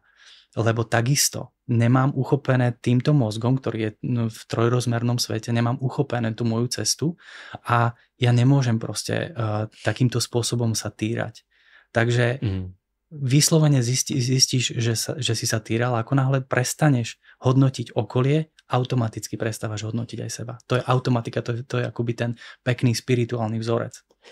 Člověk asi nemá ani šanci pojmout to svoje podvědomí, že v tom širokém kontextu. Absolutně. Pochopit vlastně jako motivy těch jednotlivých jednání, úzkostí a tak dále. Absolutně. Takže to asi smysl dává. Co mě ještě pomohlo je, jednou mi kamarád řekl, když ti někdo udělá něco fakt zlýho, víš, a ty jsi jako naštvaný na to, tak si říct prostě, hele, zkus to pochopit v tom širším kontextu. Presne tak. Představ si to nejhorší, co se mu mohlo v tom dětství třeba stát. Ano. A najednou řekneš, tyjo, já bych byl ještě horší. Presne, víš, třeba. Toto ti príde, jako, sa zahambíš sa, že si povieš, kámo, že dávaš to výborne. Takže ak pochopíš logiku hodnotenia, prestaneš hodnotiť druhých ľudí, lebo aj ten, čo si hovoril, ten príbeh, ako si doňho najel s tou kolobežkou, tak ty si nemohol vedieť, v akom je rozpoložení a prečo je tam v akom rozpoložení. Čiže preto som povedal tou otázkou, proč si riskoval, ale za bežných okolností, keď prestaneš už hodnotiť akoby situácie, tak ty si okamžite uvedomíš svoju chybu a jemu zapraješ len to najlepšie, lebo vieš, že zareagoval tak z nejakého dôvodu a touto reakciou už energeticky akoby pripravuješ ten kľud. A pak je tam ještě jeden aspekt, že my si často říkáme, on měl třeba hrozný den, ale stejně já bych přeci takhle nikdy nereagoval, takhle popuzení, ani kdybych měl ten nejhorší den. Ano. Jenomže to pořád neznamená být v jeho kůži. Víš, presne jako tak, áno, v jeho kůži znamená být nevíme, protože prostě on mohl zažít tak strašné věci, které ho potom vedou k motivacím, které absolutně nemůžeme. Ale z toho šamanského hľadiska je jasné, že ak si sa stretli, tak nejaký typ tej energetickej vibrácie bola aj v tebe, aký bol v ňom, lebo inak by ste sa nestretli. Toto je tá šamanská veda, tá šamanská múdrosť, že tá situácia nie je možná, že on bol nasratý, ty si bol v pohode a ste sa akože stretli. To nie je možné. Niečo muselo byť aj v tebe, nejaký druh zárodkov a zvládol si ho výborne. Já byl rozhodně taky trošku nasratý, tak on mě srazil na přechodu. Ale už predtým, víš, jako, ale už predtým to v tebe muselo byť, inak by sa to nestalo. Chápeš? Že samozrejme, že tam tá kolízia bola, ale už predtým niekde u teba ten zárodok bol v tom energetickom poli, ako povie šaman, že už tam bol zárodok a si len pritiahol rovnakú situáciu. Malinko jsme se zastavili teď u vědomí, tak co to znamená být vědomý, nebo co je to pro tebe vědomí? Kdo je vědomý a kdo naopak není vědomý? Byť bdelý, to je dobrý výraz. Že byť bdelý, že si proste uvedomuješ, čo sa okolo teba deje. Že proste nie si zamyslený, že nie si v nejakom mentálnom konštrukte, že nie si v nejakej mentálnej ilúzii, že nemyslíš na niečo iné, ale proste si tu a teraz. Zasa ten výraz, ten prítomný okamih, zasa je to veľmi taký už vyžmýkaný akoby názor, už sa to veľa objavuje, ale mrzí ma to, keď sa začnú určité slova objavujú, ako je Boh, láska, prítomný okamih veci, že sa to vyžmýka, nadužíva. A je to škoda, lebo skutočný význam sa potom vlastne stratí, ale ten prítomný okamih je tá bdelosť. A to je to, že naučiť sa byť bdelý alebo proste skúšať byť bdelý, lebo to kľudne začína len skúšať a je to skvelá vec, že neuveriteľne sa ti odľahčí, ako napríklad pri tom, keď spoznáš, že nemusíš hodnotiť. Ty skutočne zistíš, že ty to nemusíš robiť. To je neuveriteľne príjemné. A to je aj ten prítomný okamih, že zrazu ty pri tej bdelosti zistíš, že v podstate nemusíš niečo iné. Rozumieme si, že tam je tá ľahkosť. To je ten prítomný okamih, že to není, že ty musíš sa sústrediť na prítomný okamih zase, ako to ľudia robia, že lebo to povedal niekto a teraz musím, vôbec nie. Ty to musíš robiť akoby s ľahkosťou, že proste, že ťa baví byť bdelý a že je ti to príjemné a že ťa to odľahčuje, že vlastne nemusíš niečo iné. A do toho potom sa stane vlastne to, že to začneš veľmi príjemne používať, ale to neznamená, že si nebudeš plánovať veci, alebo že za 2 hodiny máš byť na tej schôdzke, tak samozrejme sa na chvíľočku presunie, že čo musíš urobiť, aby si sa na tú schôdzku dostal, aké veci musíš spraviť, že to je vtedy už akoby využívaš tú ľavú hemisféru, ten racionálny typ mozgu, ale ako náhle to vymyslíš, že už vieš, ako to urobíš, tak zasa ideš do tej bdelosti a zasa si akoby oddychneš, načerpáš tú energiu v tej bdelosti. Čiže tá bdelosť je pre mňa byť vedomý. Nevedomý znamená byť v nejakom mentálnom konštrukte, v nejakej myšlienke, v nejakej ilúzii. Niekde buď ťa niečo trápi, ale kľudne aj napríklad, že máš radosť z nejakej situácie a my sa tu teraz rozprávame, ale ty môžeš mysleť na to, že včera si mal super nejakú situáciu s tvojim malým, ale akože potešíš sa, je to pekná energia, ale nebudeš bdelý. Takže nemusí to byť len niečo nepríjemné. Vieš, ako si ľudia pomyslia, že som v nejakej ilúzii alebo mentálnom konštrukte v niečom zlom. Samozrejme, že buď to môže byť nejaké tríznivé myšlienky, strachu, ale môže to byť aj niečo príjemné, no ale nie si bdelý. Nie si tam, kde teraz sa odohráva niečo. A to je kľudne voľba, môžeš byť aj v hociakej ilúzii, to vôbec sa netreba tiež za to trestať, ale zober za to zodpovednosť, že si proste nebol. Zároveň, jestli ti teda rozumím, je to vlastně o tom efektivním přepínání té levý racionální hemisféry a té intuitivní části, že jo? Ale a medzi tým musí byť tá rovnováha, o ktorej sme začali sa rozprávať. Medzi ľavou a pravou musí byť rovnováha. Nemôže byť moc ani tam, ani tam. Vždycky je asi dobrý být ukotvený v obou dvou. Ukotvený v obou dvoch, presne. A ako to urobiť, je tou bdelosťou. Že si proste bdeli v tej situácii, v ktorej si. Lebo tam ti automaticky naskakuje, je zapínaný aj ľavá hemisféra, čiže ty vyhodnocuješ racionálne veci, ktoré sa okolo teba dejú, ale dávaš priestor aj na to intuičné chápanie. A to intuičné chápanie je to, ako sa cítiš. My sme cítiace ľudské bytosti, tak my vieme, ako sa cítime. A to je tá práva hemisféra. Čiže ja sa ťa teraz opýtam, ako sa cítiš a ty mi povieš, ako sa cítiš. Ale keď sa ťa opýtam, aká je táto pohovka, tak povieš, že žltá. Čiže chápeš, ľavá, práva hemisféra, že vyhodnocuješ veci ľavou hemisférou tak, ako sú a pravou hemisférou proste vyhodnocuješ emóciu a pocit. A v tom je tá ľudská bytosť dokonalá. Ten mozog je neuvěřitelně fascinující. Trošku mi to připomíná i jako různý vnímání světa u žen a mužů, že jo? Tam je zajímavý, že ženy víc, si myslím, inklinují k těm duchovním rovinám, což je vlastně výhoda a může to být samozřejmě i nevýhoda ve chvíli, kdy duchovní až najednou zjistí, že se ezoteričněli, že jo? Tak. A asi ztratí úplně tu kotvu s tím racionálním světem a můžou zjistit, že to je vlastně úplně únik z té reality, ve kterém se úplně ztratí. A na druhou stranu, či dovedu představit, že zase muži někdy nedokážou o těch tématech ani mluvit, ani to poslouchat. Přesně jak jsi říkal, uslyší slovo nacítit, který zase je nadužívaný. Já vlastně na jednu stranu je absolutně chápu, jo, protože dneska to používá každá druhá prostě, nebo každá první ezoterická influencerka, že jo. Ale přitom to slovo jako nemá náhradu. No, pak, když něco cítíš, tak je to nedokonavý a ve chvíli, kdy něco dlouho vnímáš, že jo, tak oni říkají, že to navnímáš nebo nacítíš a tak dále. Ano. Takže určitě to má nějaký smysl. Takže chlapi naopak si předtím úplně zastaví. Jo. Tak jako, čím si myslíš, že to je, co by si těmhletěm dvou extrémům skázal? Je za tým samozrejme tá psychologická rovina, alebo nazvem to, že psychosomatická rovina. Tie ženy skutočne majú väčší presah do tej pravej hemisféry, oni sú akoby vybavené na to, aby viac cítili, geneticky aj vybavené. Čiže ono je to o tom, že tá žena má vždy akoby väčšiu senzitivitu v sebe, ale ak tá žena nie je dostatočne vybalancovaná, zasa sme pri tej rovnováhe, a má napríklad nízke sebavedomie, alebo má nejaké ťažkosti sama so sebou, čo sa týka emočného spracovania a podobných vecí, lebo oni majú tú emočnú technológiu, lebo to je technológia, oni tú technológiu majú jemnejšiu, ale keď nie sú v dostatočnej rovnováhe, tak im to vie úplne ujsť a unikne im to preto, lebo sa necítia dostatočne sebavedomé a vyrovnané a ukotvené a šťastné v tom svojom živote. Čiže častokrát, keď vidím ten únik u žien, tak vidím, že tam je určitý druh nespokojnosti a neradosti v tom ich živote. Preto sa upnú na tú akoby duchovnú sféru, ale hľadajú tam nejaké uspokojenie a nejakú lásku a nejaké také upokojenie vyslovene. Čiže je tam ten psychosomatický zámer. To je to, kedy tým chlapom to zase začne liesť na nervy a keď chlapi sú v úzkých keď sa dostane mužská energia, keď sa dostane do úzky, že nie je spokojná, tak sa totálne obratia do tej ľavej hemisféry a povedia, že nič neexistuje, iba to, čo si dokážem chytiť a to, čo vidím. Takže v obidvoch smeroch, lebo mužská genetika je perfektne pripravená takisto na chápanie aj tej pravej hemisféry a ženská je zasa výborne vybavená aj na chápanie racionality. Len tu máme dvoch profesionálov. Jeden je lepší na to, druhý na to. A keď obidvaja, muž a žena, fungujú v rovnováhe, tak je to dokonalá symbióza, dokonalá hudba, dokonalá muzika. Dokonale to hrá, preto je skvelé to spojenie medzi mužom a ženou, keď sú vybalancovaní.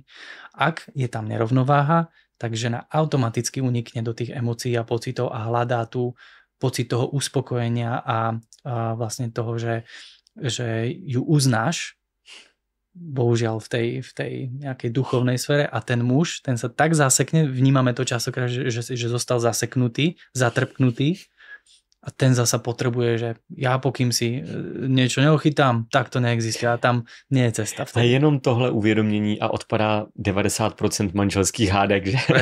Presne tak, naozaj presne tak, ako to hovoríš. Áno. Ja som chvíľku robil aj párové terapie a to sa vždycky o tom toto bolo. Na druhou stranu ty si v jednom rozhovoru řekl, že do nového stavu vědomí se už můžeme dostat všichni. Tak já jsem se tě na to chtěl zeptat, protože mně přijde, že to je minimálně odvážný tvrzení. Za prvý, jestli teda už můžeme, tak proč jsme dřív nemohli? A mě tam napadlo takový to, já si taky myslím, že jsme všichni bratři a sestry a jsme na stejné lodi, ale to ještě neznamená, že zítra si všichni podle toho začnou chovat. To mně přijde naivní třeba, ale tak jenom jak tohle vnímáš, jak jsi to myslel? To keď niečo poviem, takéto nejaké vyjadrenie, tak si za tým aj 100% nestojím. Ja si uvedomujem, čo... Práve proto si te ptám. Presne, ja si uvedomujem, že čo hovorím. Takže ak dnes dokážem povedať, že dnes máme k tomu ďaleko väčší presah ako v minulosti, je to kvôli tomu, lebo aj ten ľudský mozog sa určitým spôsobom vyvíjal. My tu vieme zaznamenať už ten evolučný vývoj.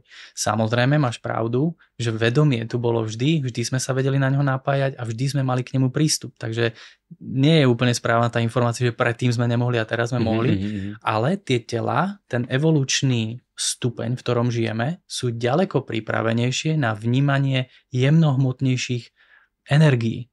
Čiže ďaleko viac si tí schopnejší, že trošku sme v tej histórii sme sa vyvíjali cez takú surovosť. Nazvem to surovosť, že proste sme iba vnímali čierno-biele veci, ale v tejto fáze už aj muži, aj ženy majú tak vybavené tela, že sme schopní, tá hypofýza, lebo naozaj sa to týka hypofýzy ako orgánu a šišinka, sú schopné zachytávať úplne iný druh informácií, pocitov, emócií a o tomto hovorím. Čiže my sme ďaleko viac jemnohmotnejší. Tie tela sú vyspelejšie. Tá evolúcia ako ide, tak tie tela sú vyspelejšie. Čiže kvôli tomuto hovorím, že tie tela sú na to ďaleko viac pripravenejšie, čo už samozrejme potvrdzuje tá biologická veda. A druhá vec, pri tých výskumoch už sú ďaleko rýchlejšie sa dokážu niektoré veci akoby nalaďovať. A druhá vec je skutočne vidieť, že tie duchovné smery sa ďaleko viac rozrastli a to ľudstvo sa bude musieť viacej zaoberať spiritualitou, lebo to je ten evolučný vývoj. To je to, že kde si vieme rozšíriť to pole tých pôsobností a šikovností, že lekárska veda tiež nebude môcť byť zaseknutá iba a skalopevne sa držať toho, čo dnes má uchopené. Bude to musieť rozrásť, lebo jak sme sa bavili, oni majú určité zážitky, ktoré nevedia vysvetliť. Čiže a to máš v každom smere toto. Čiže to ľudstvo sa bude musieť posunúť do tej sféry a je tu tá možnosť, lebo tela sú viac na to pripravenejšie, myseľ je ďaleko vyspelejšia, mozog je ďaleko vyspelejší a zároveň vieme, že to potrebujeme. Čiže my sa tam budeme musieť vyvinúť a je k tomu ďaleko väčší presah. Ja stále hovorím, že to je ako s cvičením, že prídeš do určitej fáze svojho života a ty vieš, že sa musíš začať hýbať, musíš začať športovať a je len na tebe, kedy sa postavíš vlastne sám pred seba a povieš si, že už to bude musieť robiť. Čiže môžeš to oddalovať ešte 10 rokov, ale v jednej fáze ty vieš, že to budeš musieť akoby urobiť, lebo inak končíš. A preto to hovorím, že je to tak silná vec, preto sa za to 100% viem postaviť, lebo viem, že sa tam budeme musieť postupne posunúť, lebo potom bude zánik určitých vecí. Tak když říkáš, že můžeme všichni, tak nás bereš jako civilizaci, jako lidstvo, nebereš nás jako individuálne jedince. Ale aj ako individuálnych jedincov, len samozrejme treba predpokladať, v akom vývojovom štádiu si, že čo ťa, dajme tomu zasa, tá fáza tej duchovnej cesty, že tá duša, ja nemôžem vedieť presne, že aký máš ty zámer, možno si vybral v tomto živote, že chceš robiť štúdia. To znamená, že nemôžem od teba čakať, aby si sa zaoberal nejakými hlbokými duchovnými témami, lebo tvoje poslanie je toto. Ale aj v tom tvojom akoby malovaní toho štúdia alebo pripravovaní toho štúdia sa spojíš s určitým typom spirituality, lebo zrazu začneš cítiť, ako ťa to neuveriteľne náplňa. Toto je tá spiritualita. To je tá radosť v tom živote a to môže byť čokoľvek. Takže o tomto ja hovorím, že určite sa čoraz viac ľudí začne spájať so svojím vedomím, lebo nie je iná možnosť. A na druhej strane, ako sa to udeje, tak sa nechajme prekvapiť, alebo to sa deje na individuálnom procese. Ale že evolučne sa posúvame do vedomia, myslím ako ľudstvo, ale aj individuálne. Ona i tohle by byla krásná tečka, ale slíbili jsme, že promluvíme ještě o tvých 3 pilířích, tedy pokora, disciplína a odvaha. Můžeš k tomu něco víc říct? Poviem to veľmi tak akoby v skratke. Ono sa to zdá akoby 3 slova. Ale tie 3 slova majú obrovský význam, lebo fungujú spolu synergicky. Navzájom sa potencujú, navzájom sa doplňajú. Čiže ja som si tento spôsob fungovania práve ochytal v tej šamanskej kultúre a bol mi veľmi blízky, lebo ty na to, aby si mohol pristúpiť ako supervisor alebo nejaký asistent alebo pracovať s ľuďmi týmto smerom, tak najskôr sa musíš naučiť žiť. Teraz to hovorím tak, ako to šaman povie. Ja som tam išiel pripravený, teoreticky, informačne a vnímal som, že sa viem postaviť sám za seba, že som už bol v rôznych situáciách, nezlaknem sa len tak hocičoho, ale tam som pochopil, čo to je myslené, že sa musíš naučiť žiť. Čiže musíš vedieť pochopiť tieto piliere. Každý človek má trochu iným spôsobom inak ladenú tú odvahu, inak disciplínu a inak pokoru. Preto je niekedy ťažké o tom rozprávať a práve v tom mapu koncepte sa tomu venujem do hĺbky, lebo ja keď poviem slovo pokora, tak moja pokora je v niečom inom ako tvoja pokora. A ja ťa k tomu môžem naviesť a môžem ti ukázať, čo to všetko znamená, ale ty ju musíš nájsť, že v čom je tvoja pokora a nepokora. Ty si v tom nájdeš, lebo to zarezonuje v tebe. A potom aj v bežnom živote ty zistíš, že sa dostaneš do tej situácie a klikne ti to, že aha, že toto je môj druh nepokory. Lebo pokoru naozaj vníma každý úplne inak. Takto isto je to aj s odvahou, takto isto je to aj s disciplínou. Práve preto sme tak inteligentné a šikovné bytosti. Lebo sme aj komplikovaní v tomto význame. No a ty sa tam naučíš toto žiť, že oni ťa vystavia tým podmienkam tak, že ty pochopíš, kde je tvoja pýcha, pochopíš, kde je tvoja slabosť, čo sa týka odvahy a pochopíš aj, kde je tvoja slabá orientácia na sebadisciplínu. Tá disciplína sa myslí hlavne sebadisciplína. To nie je teror, že sa budeš ničiť, že teraz musím toto a keď som to neurobil, tak sa ideš týrať, ale to je to, že taká tá sila, že čo si povieš, tak to si schopný urobiť, lebo vieš, že je to pre teba dobré, že to je, disciplína je vlastne sebeláska v skrytom vlastne význame. Takže toto je to je systém žitia, ktorý, keď pochopíš, tak už potom následne je veľmi ľahká cesta, dá sa povedať, už následne veľmi rýchlo chápeš tieto hodnotenia, o ktorých sme sa bavili, si schopný z týchto pilierov zrazu všetko pochopiť v zmysle to, čo ty potrebuješ pochopiť, že keď je tvoja téma hodnotiť, tak s týmito 3 piliermi sa k tomu dostaneš ďaleko rýchlejšie a si schopný žiť kvalitný život a v prospech seba aj všetkých zúčastnených. Takže toto sú tie piliere, to systém života. Kdyby si o tom lidi chtěli získat třeba víc informací, tak ostatně můžou na APU, což je váš relativně nový projekt, kde navigujete lidi, aby s nás rozkryli svoje vědomí a nitro. Tak pochopili akoby to vedomie a vedeli ho preniesť práve do tej racionality. Je to systém učenia zasa z tých šamanských kultúr, ale ktorý som mal aj v sebe navnímaný a len som ho pretavil do tej našej západnej kultúry, aby sme to vedeli používať. Ještě někde, kde ti lidi můžou najít, já jenom podotknu, že ty už neděláš individuální terapie, že jo? Ale... V tejto fáze ich nerobím, lebo bolo by toho veľa a je pravda aj, že tie spoločné menovatele pri tých individuálnych terapiách sú rovnaké. Ľudia majú pocit, že majú iný príbeh, že oni musia ísť na tú jedna terapiu. Ale v skutočnosti nie, tam je ten spoločný menovateľ častokrát rovnaký, preto som urobil radšej verejnú akoby terapiu, aby si mal možnosť si tam navnímať sám seba, tú svoju mentálnu stránku a to tým, kým si, a potom sa dá pracovať aj individuálne. Ale na začiatku ja hovorím, že individuálna terapia je už akoby tá záverečná fáza, kde ty už v podstate si musíš vedieť pomáhať sám, že ten terapeut ťa má už len navigovať. Ale ľudia idú na tú individuálku s tým, že urob to za mňa. A toto je prečo som to obrátil vlastne von. To je prvý dôvod. Druhý dôvod je, že je jasné, zase tak to poviem 100% za seba, ako stojím, že je jasné, že ľudia musia aj zabrať. Musia normálne zabrať. Nemôžu fungovať nekvalitným spôsobom života a hľadať dobrého terapeuta. To proste nefunguje. Ja som videl som ten vzorec a som povedal, že toto nie je pre mňa. Tak to si deje všude ja sa tohto presne nechcem zúčastňovať. A tretia vec je aj práve to slovo navnímanie, lebo je to veľmi... Je za tým mágia, za tým slovom, a preto to chcem aj dnes akoby otvoriť a povedať si k tomu. To nie je len tak nejaké slovo. Zároveň hovoríme, že je to slovo, ktoré sa nedá nahradiť, takže už len aj preto vidíme, že to nie je len také slovo. Ale slovo navnímanie znamená, ja sám som sa musel veľa učiť ohľadom tohto, pretože som vnímavý človek, vedel som sa vždy orientovať v tých mysliach, ale práve v tej šamanskej kultúre som zistil, že som dostal tak po paprčiach, že som si uvedomil, že museli ma pracne tí šamani učiť, ako sa nenavnímavať na toho človeka a nezobrať z neho bordel na seba. Takže toto bola jedna z mojich dlhomesačných terapií, kedy som ja naozaj krok za krokom sa musel naučiť, že navnímať sa je niečo veľmi nebezpečné.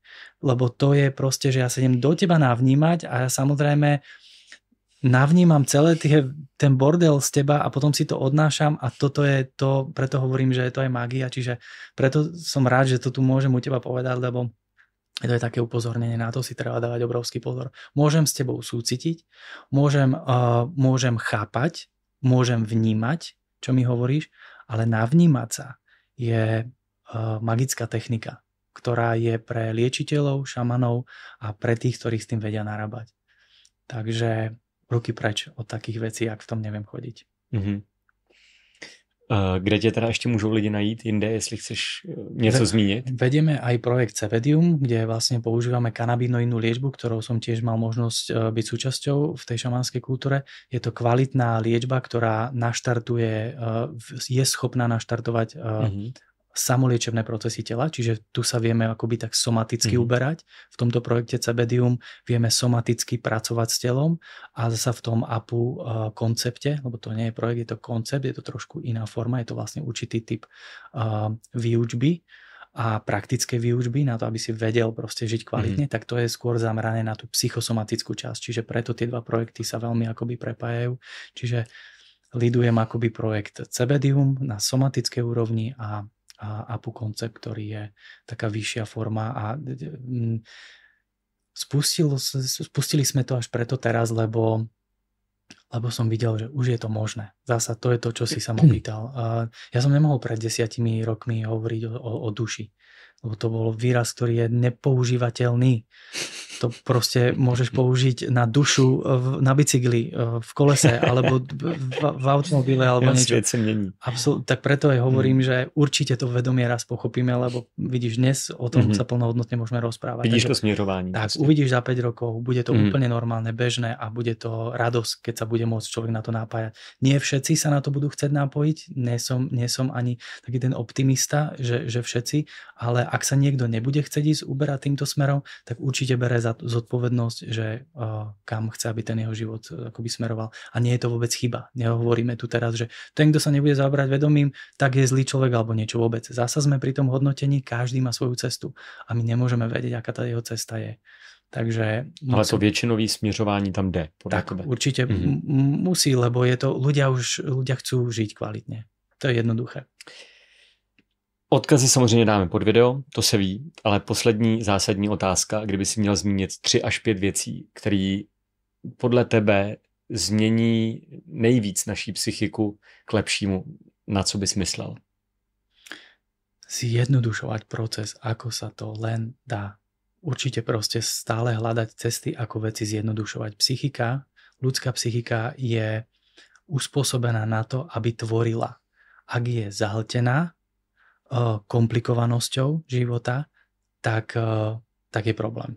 Takže všetko zjednodušovať najviac, ako sa dá, lebo vtedy tá psychika sa nadýchne a je schopná ti slúžiť tak, aby si aj ten život mal dobrý, aby si nepadal do tých úzkostí a depresí, aby si nebol neustále vystavovaný tomu tlaku toho mentálneho tlaku, akoby toho života. Čiže ak veci zjednodušuješ, zrazu máš šancu sa prichytiť, že sa usmievaš. A to je za mňa akoby najkľúčovejšie v celej veci. Ja chápem, že každý sme zasa iný, niekoho baví robiť 10 vecí za deň, niekoho 1, ale keď ty si uspôsobený na to robiť 10 vecí, rob ich, ale aj musíš si v nich nájsť i svoju jednoduchosť v tých 10 veciach, lebo tak si uspôsobený. A ten, čo robí iba tú jednu vec za deň, on by sa zbláznil, keby sa na chvíľku vžil do tvojej kože, mal by zrobiť 10 vecí. On má robiť iba jednu a tu si má takisto zjednodušiť. Takže ty nemôžeš hodnotiť jeho, že ty stihneš toho málo a on nemôže hodnotiť teba, že ty si blázon, lebo robíš 10 vecí. Každý sme uspôsobení podľa svojho a ty sa len musíš pochopiť, kto si a spomenúť si na seba. To je to najdôležitejšie, že spomenúť si na seba, že si není len taký nejaký sluha myšlienok alebo tých strachov a tlakov, ale si ich riaditeľ, si ich líder. Takže to je to spomenutie na seba, že ty držíš vlastne, ty riadiš to, ako sa veci budú vyvíjať. A to je veľmi dôležité si uvedomiť. Lebo potom si vlastne v tej energii toho hasenia to nazývam a to je, že dobiehaš stále, že a to ťa nakoniec veľmi vyčerpá. To je ten vyhorenie, zasa téma vyhorenia. Že ty si v energii hasenia, že stále vidíš, že tam je problém, idem hasiť, tam je problém, idem hasiť a ty tento boj nevyhráš. 100% ho nevyhráš. Jedného dňa proste si uvedomíš, že si stále pozadu. Takže ako sa to obracia, je, že začneš vlastne riadiť tie procesy. Že vlastne zjednodušíš procesy a uvedomíš si, že to na teba sa čaká, na to rozhodnutie. Aj pri tých strachoch, aj pri tých myšlienkach. Tie strachy proste prídu, táto realita je tak uspôsobená a je to neuveriteľne zaujímavé, že to tu je. Ale dôležité je, aby si uvedomil, že ty hovoríš, kedy ten strach má prísť, kedy má odísť, kedy si ho nemusíš všímať, kedy si ho máš všímať. To je výsledok presne aj tej šamanskej kultúry a toho šamanského liečenia. Že si riaditeľ toho svojho života a procesu. Takže zjednodušovať, neporovnávať and be master of your mind. Tak, presne tak. Len toto sa človek zlákne, keď mu povieš, že buď majster teda svojho uvažovania alebo svojej mysle. Skôr ju pozoruj na začiatku, staň sa dobrým pozorovateľom procesu v tvojej hlave a nezasahuj. A ona za chvíľku zistí, tie myšlienky zistia, že nemajú správnu energiu, oni proste musia zastaviť. A ty vtedy začínaš hrať tú hru, vtedy to prebereš na seba a vtedy zbadáš, že ty si šéfom procesu, lebo tie myšlenky bez teba nepôjdu. Je to krásná tečka, já už teď pozoruju svoje myšlenky, které jsou na moji manželku Haničku, která bude chudinka stříhat tenhle ten díl. A my samozřejmě v té flow jsme. Ne, to je moje chyba, že jsme zase delší, než je domluva, ale je to v pořádku. Takže Maroši, díky moc za tenhle rozhovor. Bylo to hodně zajímavý. Ty jsi jako velmi čistý člověk, úplně to se mnou jako úplně to mnou prolezlo, ten pocit, jo, jak tady sedíš, že jsi prostě fakt jako dobrý týpek, díky, že jsi dorazil, že jsi vážil čas, že jsi s lidma se mnou, s náma podělil o všechny tyhle ty zážitky a ať to jde, ať zjednodušuješ i nadále a jsi mistrem své mysli. Ďakujem ti veľmi pekne, Andrew, za pozvanie, za to, že si odvážny, že sa nebojíš života, za to, že sme si mohli aj takto pokecať, lebo ak si nacítil nejaké takéto niečo, čo si opisoval, tak len preto, lebo si ma tam príjemne dostal, videl si tie smery a cesty, ako sa tam dá ísť. Takže veľmi držím palce tomuto podcastu, nech sa vám darí čo najviac ochytávať tú rovnováhu a upozorňovať na ňu a vlastne ukazovať ju z rôznych foriem, lebo každý si nájde potom tú svoju polohu, takže čo najviac z ktorých strán budete ochytávať, tým lepšie. A držím vám palce, nech sa vám darí zámer, ktorý ste si dali. Ďakujem za pozvanie. Ostatně vyhodili jsme asi 10 otázek, takže není všem dnům konec. Díky. Jasné, ďakujem veľmi pekne. Ja. Tak a to už je z dnešního dílu opravdu všechno. Jestli vás taky baví témata týkající se našeho zdraví nebo jak žít život s větší lehkostí, rozhodně tam klikněte odběr, protože pak vám už neunikne ani jedna epizoda. Dejte like, komentář, pusťte si to ještě jednou nebo o tom řekněte tetičce z 3. kolene. Zkrátka děkujeme vám za veškerou podporu. Bez vás bychom tady rozhodně nebyli. Díky moc, mějte se krásně a nezapomeňte. Buďme k sobě rovní, nebuďme až tak vážní. Radši rovnou zvažme, jestli nebejt rovnovážný. Píseček.